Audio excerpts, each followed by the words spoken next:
For over 100 years, there have been faithful Baptist ministers in Tasmania proclaiming the old story. Our hope in all of this is that these faithful men might be recognized, that more people can enjoy their works, and above all, that sinners might be saved and God may be glorified. And this has been the charge throughout the ages to our ministers of the gospel of Christ. As William Gibson Jr. said in his presidential address to the Baptist Union in 1889, "Brethren, men are perishing, hell is filled, heaven's gates are open wide, but God has commanded you to stand between the living and the dead, and to preach the gospel to every creature, and time is too short to miss a single opportunity." Welcome everyone to the podcast. Today I have the privilege of interviewing Dr. Andrew Corbett. Dr. Corbett is the former pastor at Legana Christian Church, and he's a prominent Australian theologian. And today we'll be talking about F.W. Boreham. Thanks so much, Dr. Corbett, for coming on. Thanks, Jeremiah. Looking forward to it. Yeah, and just to start with, could you talk a little bit about your background and also where your interest in F.W. Boreham came? Oh, yeah, great question. So my background is I was born in Geelong, Victoria, and then I, at the age of about 15, gave my life to Christ. And at the age of 16, I had an experience that I would describe as being baptized in the Holy Spirit, and that transformed my life from about the age of 16. About the age of 18 or so, I began street preaching in Geelong, and at the age of 19, I travelled around Australia, street preaching and street witnessing and things like this. Had a very clear call that I was called to be a pastor, a minister of the gospel. And so at about the age of 20, I had someone take me under his wing, a man by the name of Richard Winter, who had just completed a master's degree in theology in America, had come back and showed me the need to be theologically educated, and my studies began around about then, so about the age of 20. And I was working, so I never, at that early stage, I didn't go full-time into college. I was bivocational in the sense that I was working and studying. And then at the age of 24, I married my now wife, and we've been married nearly 38 years. And we have served in several churches, Shepparton, Victoria, and then we just outside of Melbourne, we pastored two churches. I was an assistant pastor in Hoppers Crossing, and then Williamstown was my first pastorate as a senior pastor. And in the process of that, I continued on to complete a Doctor of Ministry degree as well. That took 7 years to do that. And then in that time, I was invited to take on the presidency of a Bible college, and did that while pastoring as well. And then in 1995, we were called, very clearly called by God, to move to Tasmania.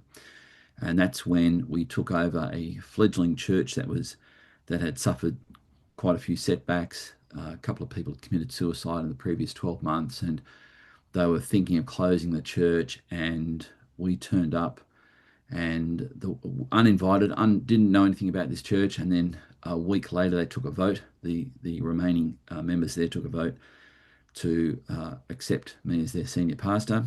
And that church grew to just over 300 or so people, 4 or 5 building programs. And as you've mentioned, we were there for nearly 30 years. And now I'm essentially on study leave, kind of like a permanent thing where I'm completing another doctorate, this time with Monash University, on essentially the theological contribution of C.S. Lewis, and looking at what he had to say through his fantasy literature about the Imago Dei, which is the pivotal, central, apart from theology proper, it's the central theological doctrine. It has to do with who are we in as far as the Bible goes. So that's a brief account of my story. I'm also adjunct faculty with Global University, which is the Assemblies of God International Theological College. I'm in the graduate school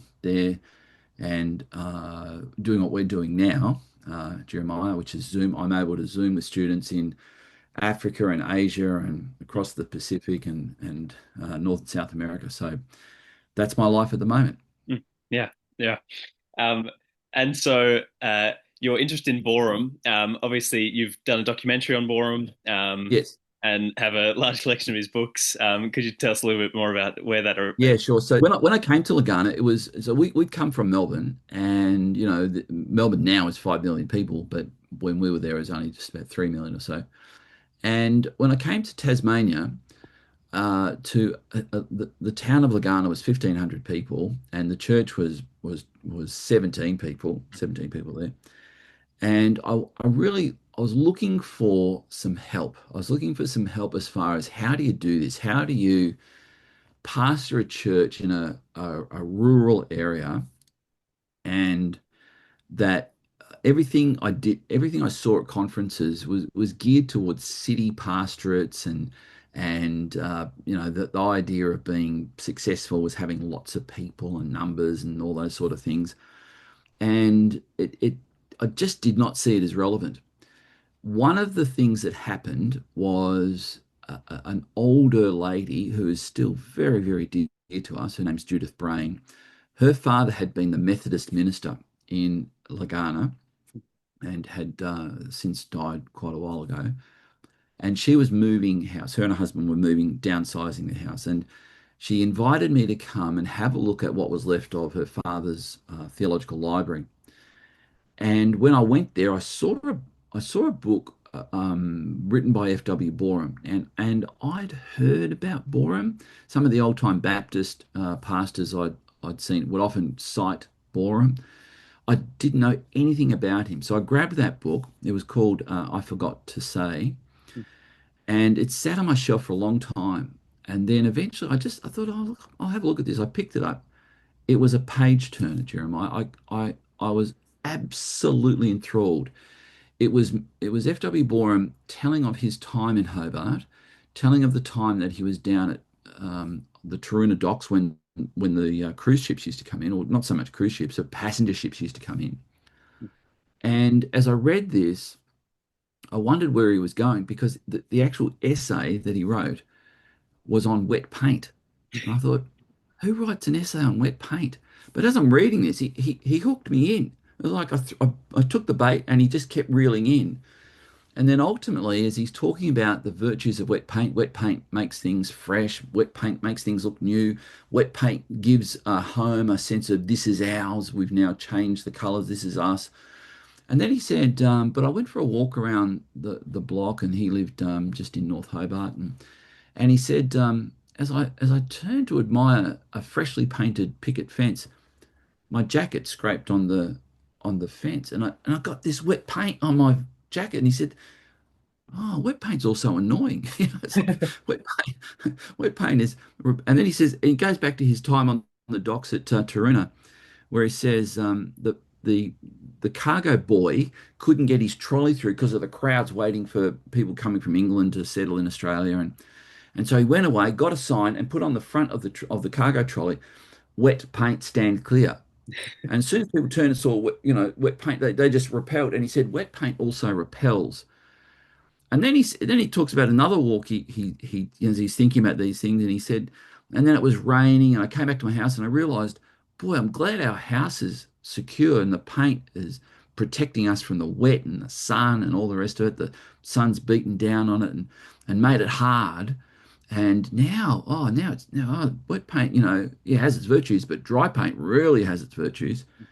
And then he says, "Oh, and by the way, I had a young minister come to me, and he said, Dr. Boreham, I've lost my passion for ministry. It's just not the same anymore." And Dr. Boreham says, almost in the closing part of this essay, he says, "So I turned to him and said, well, son, it sounds like the paint has dried. Now God can begin to use you." I've got to tell Jeremiah, if I had a microphone, I would have dropped it. If I had, I thought, goodness me, that was right where I was at.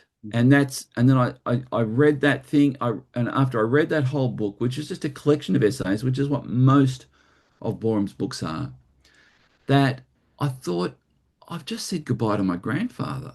A grandfather I never knew. I never knew either of my grandfathers. And now I just feel like I've just been reacquainted with my grandfather that I never knew. And I thought, has this guy written anything else?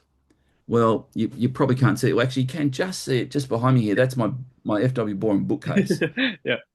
55 books later, I thought, anyway, has he written anything? Yeah, yeah, he's written. And it helped me, Jeremiah, and I know we're going to talk about this. It helped me to become the pastor that I ultimately became because he shaped my perspective of what a pastor was. Mm. Yeah. Yeah. And so, I mean, just as an introduction to Boreham, where was he born, and how did he come to pursuing ministry? Yeah. Okay. So Boreham was born. Now, by the way, his story is told. I've got no dust jacket on this, but this is My Pilgrimage by F.W. Boreham. And this, by the way, I think is edition number 5 or 6, which tells you something, actually, by the way. Yeah, it's fourth print. So it was originally printed in 1940, then 41, then 43, and then the fourth printing was in 43. And by the way, they kept going. I think it went up to about 17 reprints. It's quite a remarkable thing that he describes.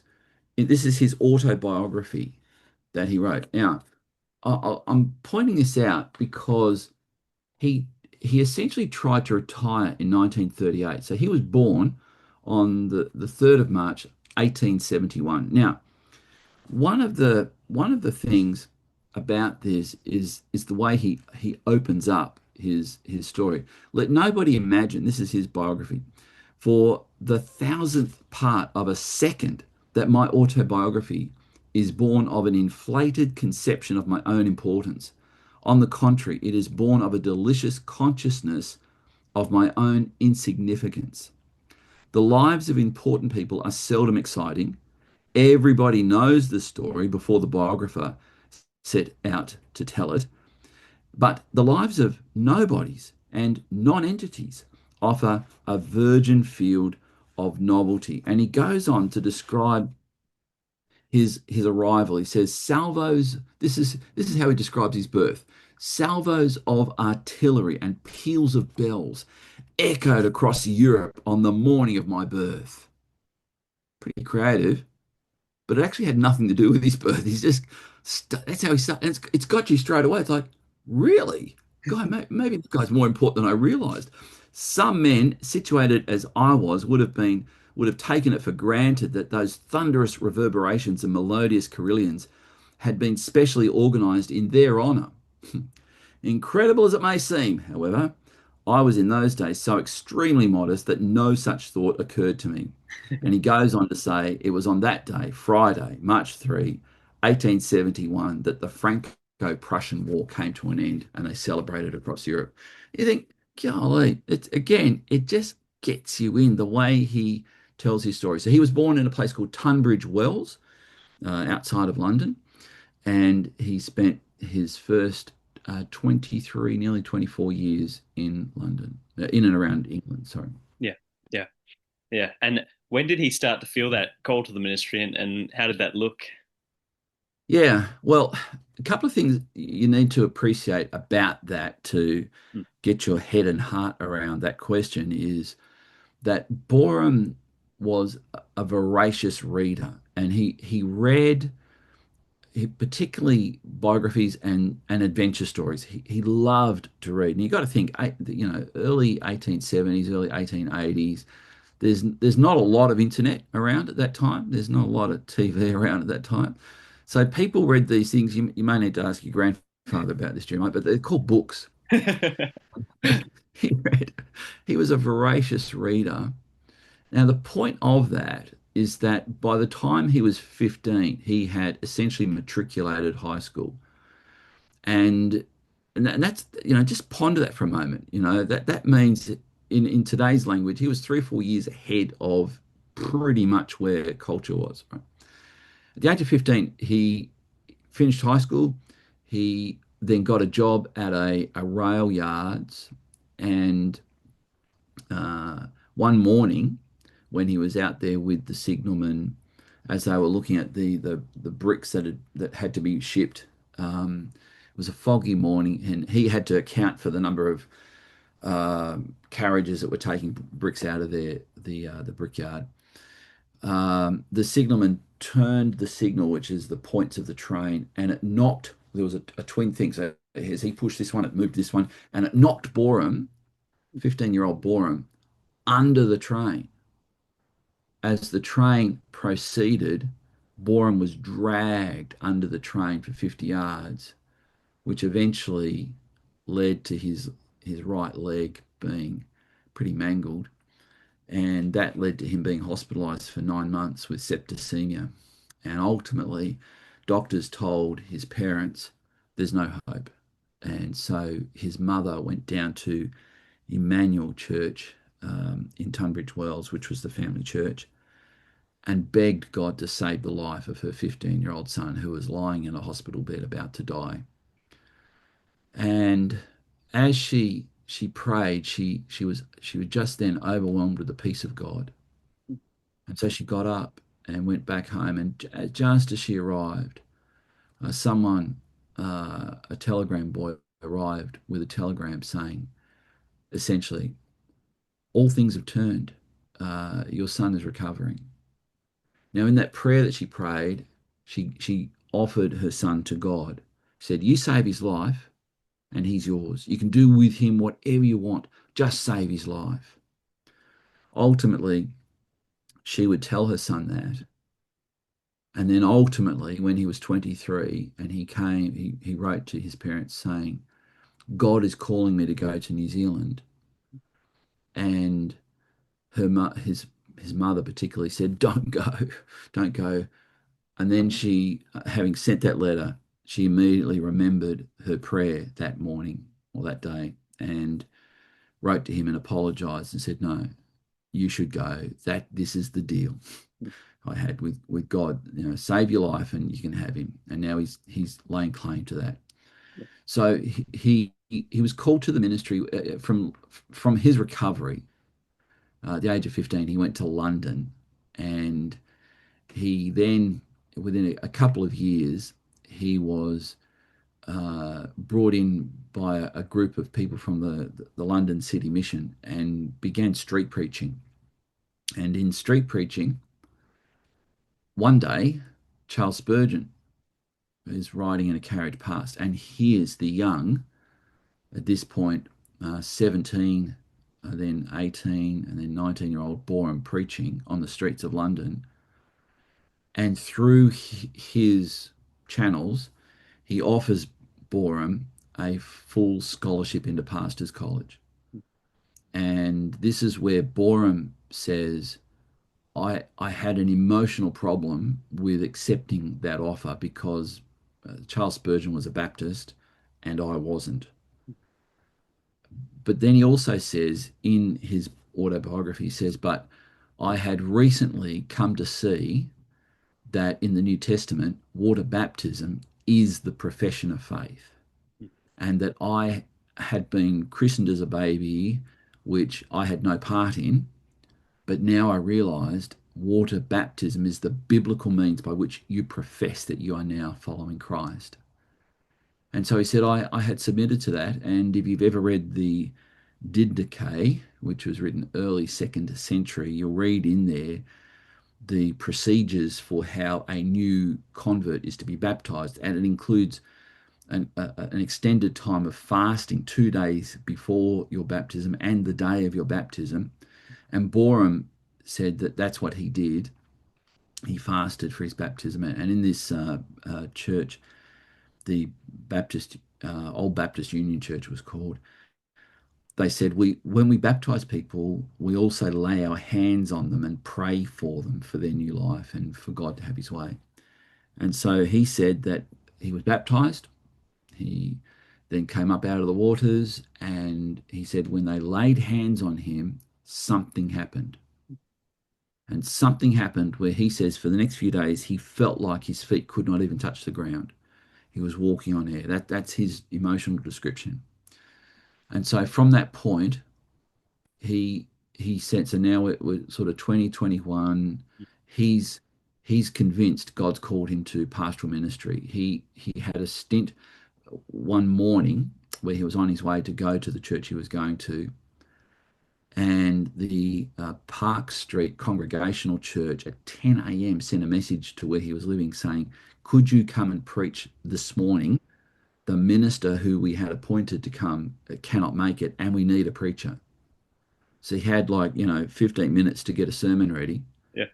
get dressed, and go and preach this thing, which he did, and that led to them inviting him to come and be the preacher for the next few months. So he did that, and then ultimately he had a Greek scholar, believe this, a Greek scholar walked past and heard him preaching on the street and said, "This man needs some theology," and said, came up to him and said, "Would you mind if I taught you biblical Greek?" And Boreham's like, "Would I mind? No." And so he learnt how to read biblical Greek, and then ultimately he was taken under his wing by another older, experienced Baptist minister who was one of the best friends of Charles Spurgeon. And he talked to him about, the offer that had come from Spurgeon. And this older Baptist minister said, "I strongly advise you to accept this offer and consider that God has already taken you on this journey to see that you're called to be a preacher, you're called to be a pastor, and what Mr. Spurgeon is offering you is too good to knock back." And so he did. He filled out the forms, sent them off, and 2 days later, after Spurgeon had signed this, Spurgeon died. And so Boreham says in his autobiography, "I was the last student to be formally endorsed by Charles Spurgeon." Now, he'd been listening to Spurgeon, going to Metropolitan Tabernacle, hearing the great man. He was invited in after Spurgeon died. He was invited into some pretty privileged positions. When D.L. Moody came over after the death of Spurgeon, they wanted a big preacher to come and hold this 18,000 member church. And so he would be called in to Mr. Spurgeon's private rooms where D.L. Moody was preparing to preach and just waiting on him, serving him cups of tea or whatever he wanted. And so he got up really close, and then Spurgeon himself was a pallbearer at Spurgeon's funeral.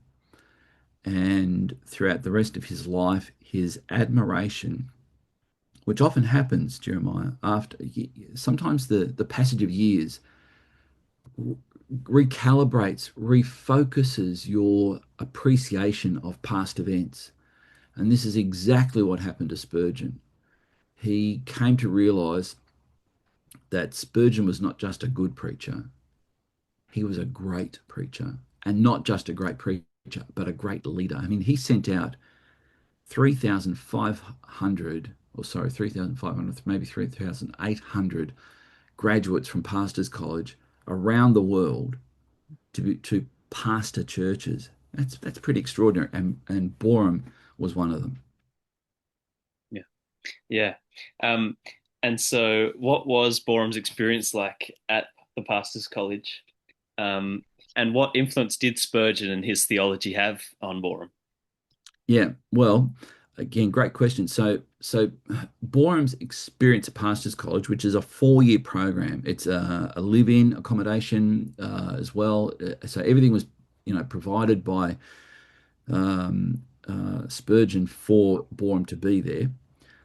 But I mentioned that Boreham had already spent a year or two learning and mastering biblical Greek.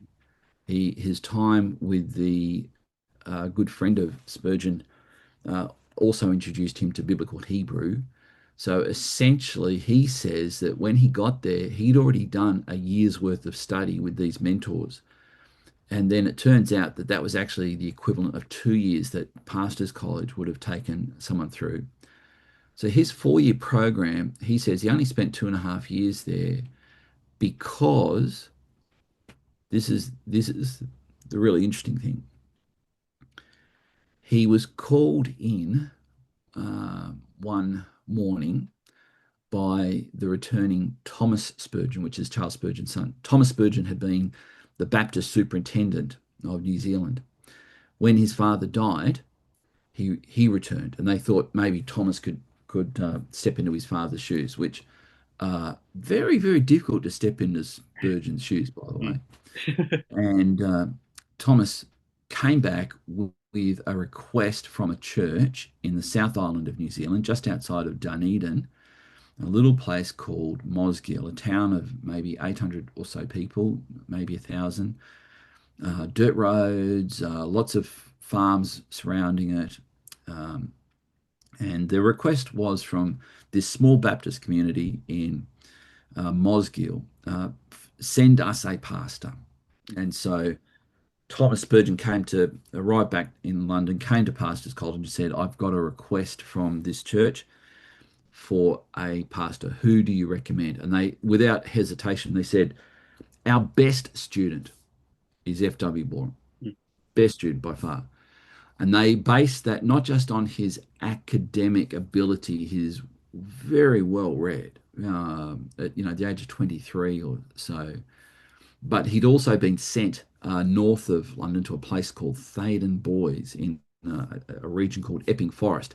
Now, Jeremiah, you and I would know, all these place names also have Tasmanian influence to it, right? So, Epping Forest in Tasmania is no scratch on the Epping Forest that it's named after in England. But it was there, this student pastorate, that he met his wife to be. And so God ordained this. And so when he was called into the office and Thomas Spurgeon said to him, would you go to New Zealand? Boreham was shocked, like, New Zealand. Except that the day before that, someone had said to him, if you could go anywhere, where would you go? And he said, well, I wanted to go to the mission field of India, but he'd gone and spoken to Hudson Taylor and offered his service as a missionary to go to India. He limped in because they had to amputate the bottom part of his leg. So and he wore a prosthetic limb, which he never told anybody. He just walked with a limp and a walking stick, and Hudson Taylor said, not disabled, you can't. And so he came back and he was asked this question, where would you go? And he said, New Zealand. You got to think New Zealand was colonized in 1850. So in like 1890 or so, when 1890 or 1891, when Charles Spurgeon died, it was a pretty young nation from Western European standards. And then he's called in by Thomas and asked the next day, would you go to New Zealand?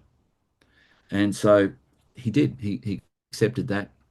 And so his time in Mosgiel, New Zealand was dramatic for him, because the first time he preached like Spurgeon.